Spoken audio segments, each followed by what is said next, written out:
Bonjour à tous, c'est Claire. Je suis super contente de vous présenter un coffret qui s'appelle The Illuminated Tarot de Kathleen Keegan. Donc c'est un coffret que moi j'ai acheté aux États-Unis, mais j'ai vu qu'on pouvait le trouver maintenant en France.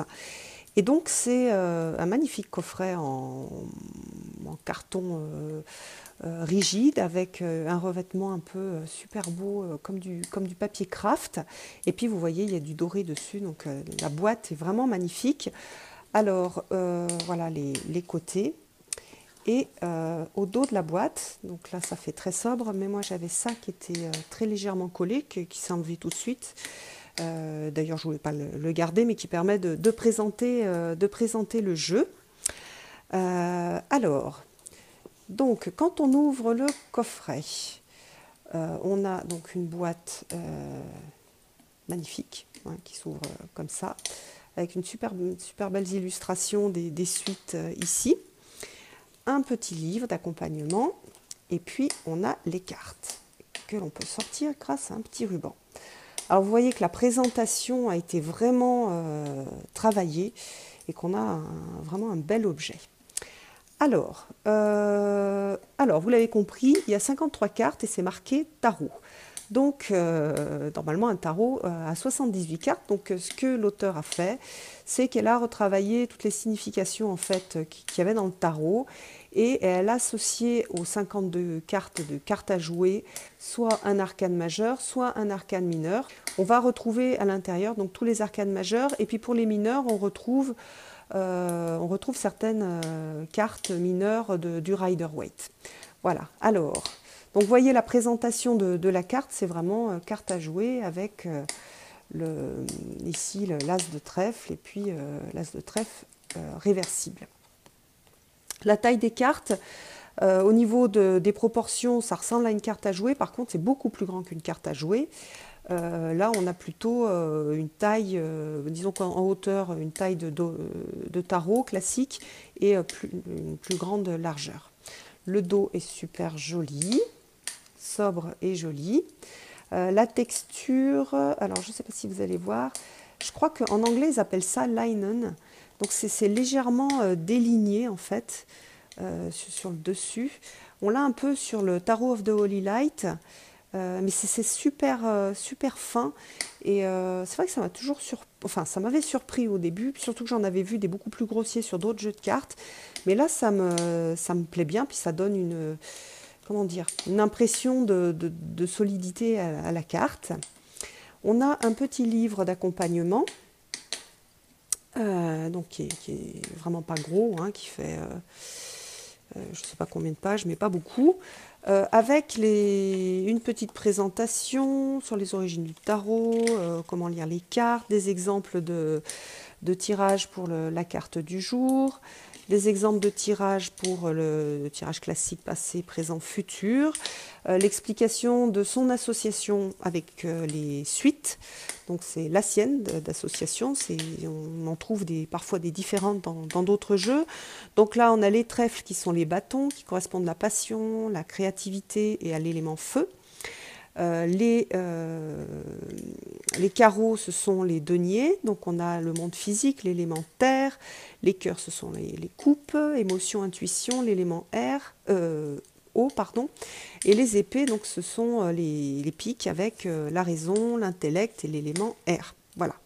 Et puis, qu'est-ce qu'elle dit? Les cartes de cours font référence à des caractéristiques personnelles ou alors à des personnes spécifiques.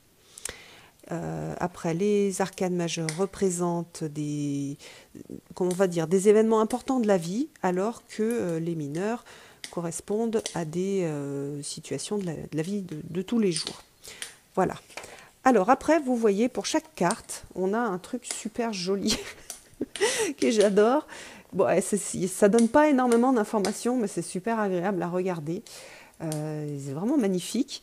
Donc par exemple, là, on a l'as de trèfle, c'est la force. Donc on voit que c'est ici, on a force, donc c'est un arcane majeur. Donc oui, dépasser le désir, construire de la confiance, le courage.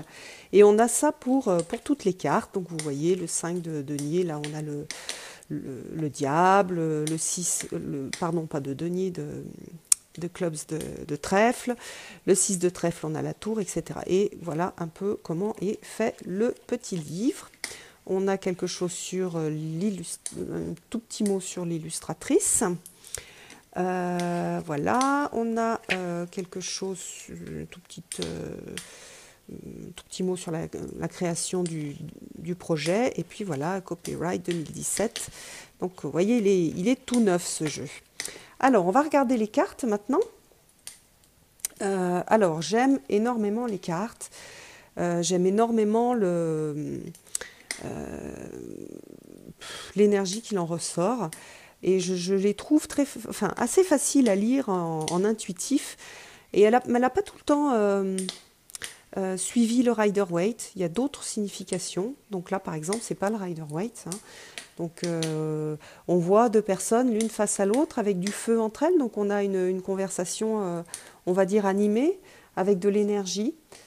Et en fonction du tirage, vous allez pouvoir extrapoler et voir ce que ça peut signifier.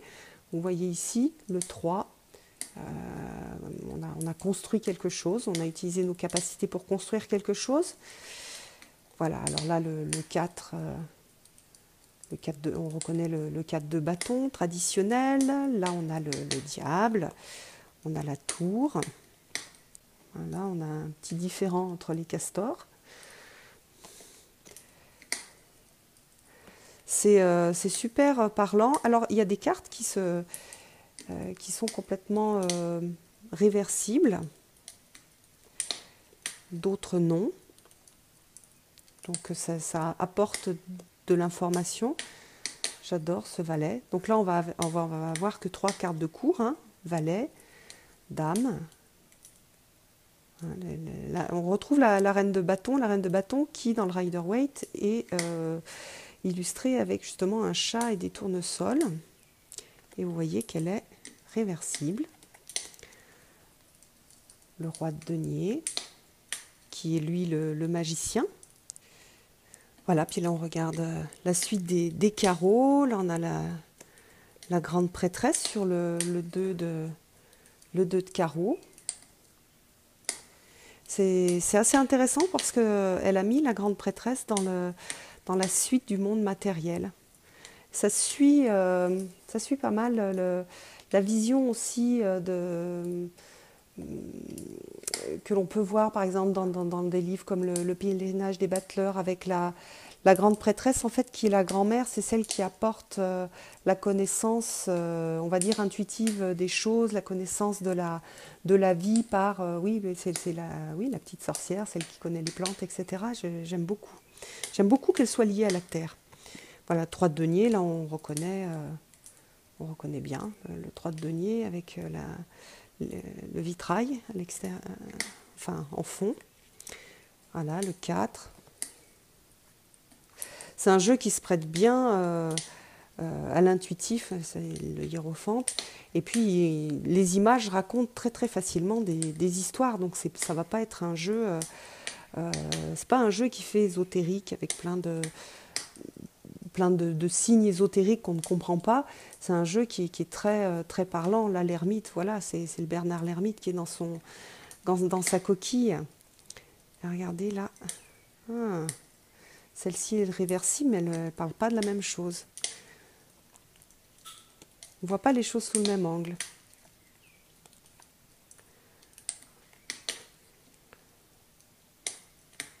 Hop, et puis on passe au couple. Le 3 de coupe, là ça devait être la tempérance. C'est vraiment un jeu dont les illustrations me plaît beaucoup. Vous voyez là le 7 de coupe avec le choix ou les illusions. Donc on a les astres, hein, le soleil, la lune, les étoiles. Ça c'est la roue. Superbe celle-ci. C'est l'impératrice avec la fertilité. Elle est jolie. Elle est très belle cette impératrice. Au départ, je m'étais dit que je n'allais pas utiliser les majeurs, mais les tirages que j'ai faits, était super parlant avec les majeurs. Donc je pense que je vais bien utiliser les majeurs du jeu. Vous voyez là le pendu.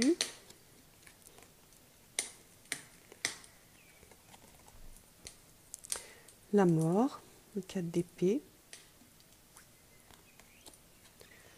Le 5 d'épée. Le 6, donc là on reconnaît le Rider-Waite. Le 7, on a le chariot. Le 8, c'est la justice. Le 9, le 10, ça c'est le wake-up call, c'est le jugement. J'adore. J'adore que le valet d'épée des cartes. Voilà, la reine d'épée, le roi d'épée. Et puis les cartes supplémentaires, alors c'est l'écureuil heureux, c'est la carte supplémentaire qu'on retrouve dans certains jeux. Je crois qu'il est issu d'un épisode des Simpsons. Donc c'est pas très spirituel, mais c'est très sympa. C'est le fou, et c'est voilà, la liberté et l'absence de peur. Donc je trouve ça très bien d'avoir mis le fou en dehors du jeu de 52 cartes, ça a du sens.